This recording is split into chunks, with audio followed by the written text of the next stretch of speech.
Hello, my friends. Good evening. Today is Sunday, and welcome to our vlog and discussion. And today, my friends, I would like to talk about a very prominent character in the Bible. This is found in the Old Testament. But first of all, I would like to ask the question whether have you experienced times of discouragement when you think that you have done the best that you can, and that in the end you were still persecuted and not appreciated. You know, the prophet Elijah was like that. He lived in a very tumultuous time, and actually he lived at the post Solomonic time, during the time when the kingdom of Israel was divided into two. So you have the northern kingdom, and then you have the kingdom of Judah in the south. And Elijah was a prophet of Israel, and he was in the northern kingdom. And at that time, the northern kingdom of Israel was ruled by King Ahab, and he is married to that wicked woman named Jezebel. And you know, Jezebel has done a lot of things to harm the people of Israel by introducing idolatry, because Jezebel is not a pure-blooded Israelite, but rather he was a Gentile from the region of Tyre and Sidon, and he married Ahab, and he became very influential, especially in the because Ahab was displaying some characteristics that are not proper for a king. So he was a weakling in a sense. And at the time, Elijah challenged the priests of Baal, and he said, "Let us go to Mount Hermon, and let us offer sacrifice to the Lord." So you offer your sacrifice to your Baal, and I will offer my sacrifice to Yahweh, the only God of Israel. And he said, "Let us call upon God to strike or to provide us with fire to burn our offering." So, according to the and according to Elijah gave the condition that if God would put fire on my sacrifice, then I will be saved, and that if your Baal would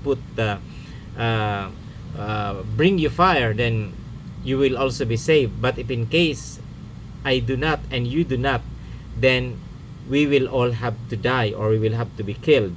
And at the time, the prophets of Baal, according to the story, they spent the whole day praying, singing, and calling upon the name of Baal to lit the fire in their sacrifice, but there was no fire. But when it was the turn of Elijah to call upon Yahweh, suddenly a lightning from heaven struck the sacrifice of Elijah and consumed the whole burnt offering. And because of that, following the condition, Elijah killed all the Baal priests. And because of that, the anger of Jezebel was excited, and he was looking for, and Jezebel made an oath that she will not stop until he get Elijah killed. So Elijah fled to the southern kingdom of Judah. He went to Beersheba, where he left his servant, and he went a day's journey to Mount Horeb. And the Lord told him, "Okay, you go out of the cave, and I will show myself to you." So by the way, Elijah was so tired that upon arriving at Mount Horeb, he slept in the cave, and when he woke up, a raven or a bird brought him bread and water, and after finding refreshment, he was able to refresh himself, and he go out, and the Lord told him, "Okay, you stand up, and I will be passing by." And according to the Bible, it says like this: the Lord said to him, "Go out and stand on the mountain before the Lord." And behold, the Lord passed by, and a great and strong wind tore into the mountains and broke the rocks in pieces before the Lord. But the Lord was not in the wind. And after the wind, an earthquake, but the Lord was not in the earthquake. And after the earthquake, a fire, but the Lord was not in the fire. And after the fire, there was a still small voice. So imagine, he said, and after that he said, so it was when Elijah heard it that he wrapped his face in his mantle and went out and stood in the entrance of the cave. And suddenly a voice came to him and said, what are you doing here, Elijah? And he said, I have been very zealous for the Lord God of hosts, because of the children of Israel have forsaken your covenant, torn down your altars, and killed your prophets with the sword, and I alone am left, and they seek to take my life. Then the Lord said to him, go, return on your way to the wilderness of Damascus, and when you arrive, anoint Hazael as king over Syria. Also you shall anoint Jehu the son of Nimshi as king over Israel, and Elisha the son of Shaphat of Abel Meholah you shall anoint as prophet in your place. And the story goes on, and the moral lesson of this story is that sometimes we feel discouraged when things are not working according to our plan, and sometimes we feel that we have done our best and yet it is not appreciated and nothing is working in our favor, and sometimes we feel discouraged. People experience this, all kinds of people experience this at some point in their lives. Some experience this several times, like a kind of depression.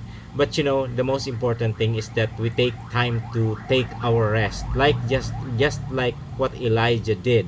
So when he went into the cave, he was so tired, he slept, and the bird provided him with bread and refreshment, and eventually he met the Lord. So he heard the voice of the Lord, not in the fire, not in the earthquake, but in the still small voice.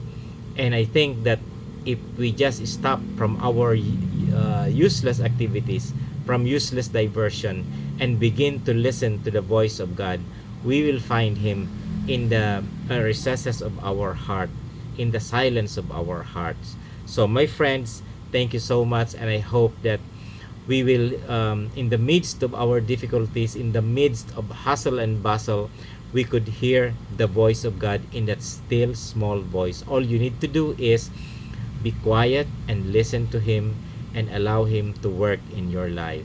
So have a blessed Sunday, everyone.